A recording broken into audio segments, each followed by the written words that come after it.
o ex-prefeito e ex-ministro Fernando Haddad, por favor. Queria cumprimentar a Núbia, em nome da organização, cumprimentar o Sen e Eliane, que nos acompanham, cumprimentar os debatedores, Ciro, Eduardo, João e Luciano. Muito prazer em estar com vocês. Eu acho que a primeira coisa a dizer nesse evento é de que nós temos um problema de curtíssimo prazo que precisa ser salientado aqui. Nós temos um grave problema pandêmico que exige providências do governo que não estão sendo tomadas. Então, acho que é responsabilidade de todos nós que participamos de um evento tão importante frisar que a pressão sobre o governo pelo cronograma da vacinação tem que se intensificar, sobretudo agora que o Supremo Tribunal determinou a instalação da CPI da Covid para apurar responsabilidades dos gestores públicos com a pandemia, lembrando que o Brasil responde por 12% dos óbitos, com menos de 3% da população. Isso significa que o número de óbitos no Brasil é 4 vezes superior, proporcionalmente, à média mundial. Isso significa dizer que 270 mil brasileiros morreram, não em função do vírus, mas em função da péssima gestão que se faz em relação à pandemia. O segundo aspecto é o auxílio emergencial. Nós lutamos, e toda a oposição democrática e progressista lutou para que se mantivesse o auxílio de R$600 até o término da imunização. E, infelizmente, a maioria do Congresso votou por um auxílio de R$150, que compra pouco mais do que um bujão de gás. Então, se nós aqui não tivermos compromisso em socorrer as famílias nesse momento, e serão ainda alguns meses pela frente, acho que nós vamos ter muita dificuldade de discutir 2023. Segundo aspecto é o futuro. Resgatar o futuro significa recuperar cultura, educação e ciência e tecnologia, que estão nos piores níveis de investimento há décadas. Nós nunca, há muito tempo, não vimos atingir um patamar tão sofrível de investimento nessas 3 áreas, que significa o futuro do Brasil. Não haverá futuro sem essas 3 áreas. Eu chamo a atenção da educação, que está sendo pouco discutida pelo Brasil e pela imprensa nesse momento.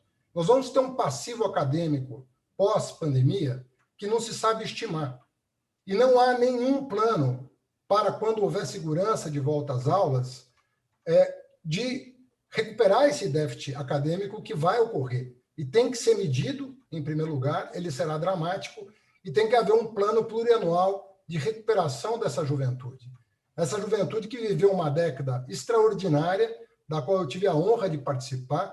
Fala-se muito do governo Lula, e o governo Lula foi aquele que mais ampliou os investimentos em educação.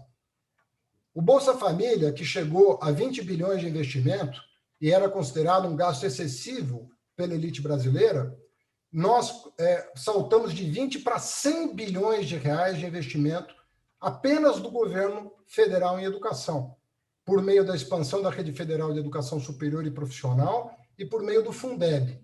Vejam o que aconteceu com a educação do Nordeste, que recebeu os recursos do Fundeb. Ela superou a qualidade da educação do Sul e Sudeste em pouquíssimos anos que o Fundeb está em vigor. Portanto, recuperar essas 3 áreas é fundamental. Segundo ponto importante, cultura, ciência, educação, cultura e ciência e tecnologia, eu disse que é o futuro, mas nós temos que recuperar investimento em infraestrutura. Nós não temos condição de enfrentar o desafio dos nossos competidores, sobretudo do Sudeste Asiático, sem recuperar os investimentos em infraestrutura que começaram a ser feitos com muita energia, quando nós atingimos 21%, 22% do PIB em investimento, como há muito tempo não se fazia no Brasil. Você investir 21%, 22% do PIB em infraestrutura. E nós chegamos a isso, o investimento total, eu digo 22%, mas com recorde em investimento em infraestrutura. Sem investimento em infraestrutura, nós não vamos aumentar a competitividade da economia brasileira. Educação e infraestrutura são setores muito sensíveis e nós precisamos retomar esses investimentos. Há uma agenda institucional que não posso deixar de mencionar. Nós estamos vivendo uma destruição institucional. A Núbia colocou na sua introdução o retrocesso em meio ambiente, direitos humanos, o retrocesso institucional, o aparelhamento da Polícia Federal, do Ministério Público, o aparelhamento até do Poder Judiciário. Há uma série de providências a tomar no sentido de garantir a retomada da republicanização do Estado brasileiro e do fortalecimento dos pilares da democracia. Jornalistas sendo perseguidos, militantes e ativistas sociais sendo perseguidos, pessoas sendo processadas indevidamente, ameaçadas pelo governo federal, pela família Bolsonaro. Isso é inaceitável e nós não podemos esperar 2023 também para essa agenda. A agenda de direitos humanos, no que diz respeito à agenda das mulheres, a agenda LGBT, a agenda de combate ao racismo, tudo isso precisa voltar para a ordem do dia, é uma questão democrática e republicana fundamental, e eu diria que essas são as prioridades que deveriam nos tomar desde já. Nós não deveríamos esperar 2023 para enfrentar no Congresso Nacional um governo que representa o governo do desmonte. Eu repito, nós temos 4 vezes mais o número de mortes no Brasil do que na média mundial. Isso é inaceitável. Quando o presidente é acusado de genocídio... Haddad, 10 segundos, por favor. Quando o presidente é acusado de genocídio, ele não está sendo ofendido. São dados objetivos que demonstram que o governo brasileiro falhou na grave crise que nós estamos enfrentando. Muito obrigado, Hussein, pela tolerância. Bom, Hussein, é uma das áreas que mais retrocesso sofreu. Infelizmente, não está sendo pautado, porque a pandemia tem ocupado o noticiário com razão, porque é das vidas que nós estamos falando. Nós temos que discutir a questão. O desemprego é absurdo e a falta de iniciativa do governo em recuperar as empresas é ainda maior. Então, a educação está um pouco fora do radar. Mas eu chamaria atenção para os retrocessos que estão acontecendo. Em primeiro lugar, a educação básica ela não teve absolutamente nenhum apoio do governo Bolsonaro, mesmo antes da pandemia. Ou seja, a educação básica, que vinha num ritmo de crescimento quantitativo e qualitativo, sofreu uma debacle importantíssima. Felizmente, o Congresso Nacional, que não depende do governo, prorrogou o que, na minha opinião, é a maior iniciativa de financiamento da educação, que é o Fundeb. Mas isso não passa pela mesa do presidente da República e por isso que nós fomos bem-sucedidos. Nós garantimos o recurso do Fundeb e me permita dizer, quando falam que não falta dinheiro para a educação, eu quero mencionar o fato de que durante todo o século XX, o Brasil investiu menos do que a média da OCDE como proporção do PIB em educação. Nós só superamos a média da OCDE na primeira década desse século. Eu tive a honra de ser o autor desse feito durante o governo Lula. E isso não é pouca coisa e nem deve ser desconsiderado. Aprender com a experiência exitosa também é uma forma de pretender governar bem. Olhar para trás não é necessariamente ruim. Você aprende olhando para trás para planejar o futuro. Importante saber história, saber a história do Brasil, conhecer na prática as políticas públicas. Segunda coisa importante, a universidade é alvo do governo Bolsonaro. Ela é considerada o inimigo público número 1 do governo. O governo Bolsonaro não respeita a autonomia financeira e não respeita a autonomia didático-pedagógica e administrativa das universidades. Vários institutos tiveram reitores interventores nomeados pelo governo Bolsonaro. Se não fosse pelo Supremo Tribunal Federal, o Bolsonaro ainda estaria nomeando interventores. Não respeita a lista tríplice. Tem escolhido pessoas sem nenhuma empatia com a comunidade acadêmica. E sem universidade, você não vai ter ciência. Porque 90% da produção científica no Brasil é produzida em universidade pública. Pública. Não é feito em nenhum lugar. É feito na rede pública, né, de universidades. Então, se a gente não apoiar as universidades públicas, nós vamos cair no ranking de ciência, lembrando que o Brasil responde por 50% da produção científica de toda a América Latina. Não somos uma potência mundial, mas somos uma potência regional na produção de ciência e tecnologia. Não sei se é isso, né, Russo? Está ótimo. Vai. Hussein, em primeiro lugar, eu acho que a gente tem que ver isso num contexto mais geral. Eu vou citar um exemplo que é muito pouco lembrado hoje, mas se o Brasil não tivesse acumulado cerca de 370 bilhões de dólares em reservas cambiais, o Brasil não teria a menor chance de atravessar as crises que atravessou, sobretudo a crise institucional e crise política provocada a partir de 2014, quando o resultado eleitoral não foi aceito e criou-se um ambiente institucional que resultou num afastamento sem crime de responsabilidade, patrocinado pelos perdedores da eleição, com o MDB, que gerou uma crise institucional sem precedentes. Se a gente não tivesse 370 bilhões de dólares em reserva, nós não teríamos atravessado essa crise. Muito menos a pandemia, muito menos a crise de 2008. Se nós não tivéssemos investido em ciência e tecnologia para a prospecção de petróleo em águas profundas, sobretudo no pré-sal, nós hoje estaremos importando óleo cru. Óleo cru. Se nós não tivéssemos blindado a economia brasileira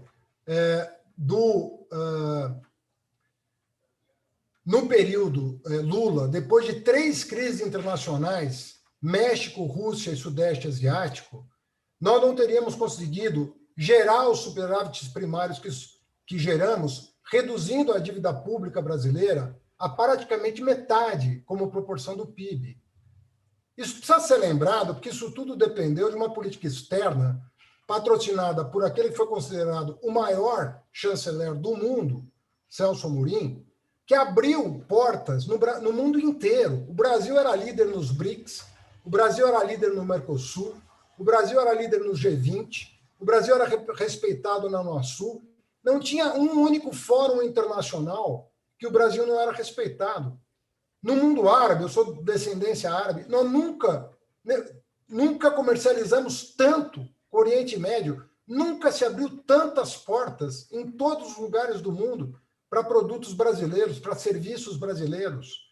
E eu sou da opinião, e aí não falo em nome de partido, estou falando em nome pessoal, que se nós não fizermos uma radicalização da política de integração latino-americana, sul-americana, no âmbito do Mercosul, nós não ganharemos densidade específica para competir. Não teremos peso específico para competir. Outra coisa importante, nós temos que liberar o Estado brasileiro das amarras atuais. Nós temos 3 regimes fiscais, estamos indo para 5. E o que eu quis dizer, não sei se eu fui claro você agora, é que quando nós atingimos 21%, 22% de investimento global na economia como proporção do PIB, quem puxou foi o investimento público. É errado imaginar que sem investimento público o setor privado vai substituir aquilo que num país semi-periférico, de renda média como o Brasil, depende ainda da atuação do Estado. As amarras podem acontecer, são saudáveis muitas vezes, para a gente controlar custeio, para a gente controlar despesas, isso tudo é correto. Mas tem algumas despesas que, na verdade, são investimentos. Educação é uma delas. E nós aumentamos o investimento em educação como nunca naquele período. Infraestrutura é outra. Se nós não ampliarmos o investimento público em infraestrutura, o investimento privado não vai vir. As PPPs, por exemplo, eu tive a honra de ser o formulador do projeto de lei que criou as PPPs, uma delas, inclusive, o ProUni, que talvez seja a maior PPP da história do Brasil, né? Ela depende de financiamento público, porque a conta não fecha. Quando fala em saneamento, que nós temos um desafio enorme no saneamento, é uma mentira imaginar que o setor privado vai resolver o problema de saneamento. Sabe por quê? Porque as famílias que não têm saneamento tão pouco têm recursos para pagar a conta do saneamento. Então, é preciso, sim, investimento público. Não dá para fazer o que a elite brasileira quer fazer agora, que é dispensar o setor público de uma agenda de desenvolvimento. Isso não significa que o Estado tem que inchar nada disso. Significa que tem que sobrar recurso para abrir uma agenda de investimento que atraia o setor privado e a gente possa superar o recorde de 21%, 22% de investimento global na economia brasileira como proporção do PIB. Tá mudo. Eu estava sem som. Eu vou te responder com um exemplo pessoal, que eu acho que os exemplos pessoais são os melhores porque diz respeito a uma experiência vivida. Eu fui, como você sabe, durante 7 anos ministro da Educação. Eu convivi, durante todo esse período, com o ministro Paulo Renato, que durante 8 anos foi ministro da Educação do governo Fernando Henrique Cardoso. Nós pensávamos igual? Não. Nós tínhamos divergências. Mas as nossas divergências, elas estavam num plano pedagógico, que era possível construir consensos. E tanto eu quanto ele sabíamos disso. Nós sabíamos que nós teríamos condição de, com generosidade, não impor a vontade ou da situação ou da oposição, mas nos valendo justamente daquilo que eu estou procurando valorizar aqui nesse debate, não defender, eu estou defendendo a experiência. Muito importante defender a experiência. E eu, ao dialogar com o Paulo Renato, divergindo, conseguia me valer da experiência dele para aperfeiçoar as propostas do governo e conseguir obter consensos no Congresso Nacional. Eu estou dando esse exemplo porque é assim que tem que funcionar a democracia. Não pode ser de outra maneira. Nós temos que ser tolerantes com as nossas divergências. Aqui nós temos convicções sobre o que a gente pensa, mas não é possível que todos nós aqui tenhamos absoluta certeza de que aquele que pensa um pouco diferente está completamente errado. Nós temos que dar alguma margem para o diálogo. Você não pode se ver como dono da verdade. Você não pode se ver como uma pessoa autoritária que ou leva tudo ou perde tudo. Como funciona o governo Bolsonaro. É no tudo ou nada, em 100% dos assuntos.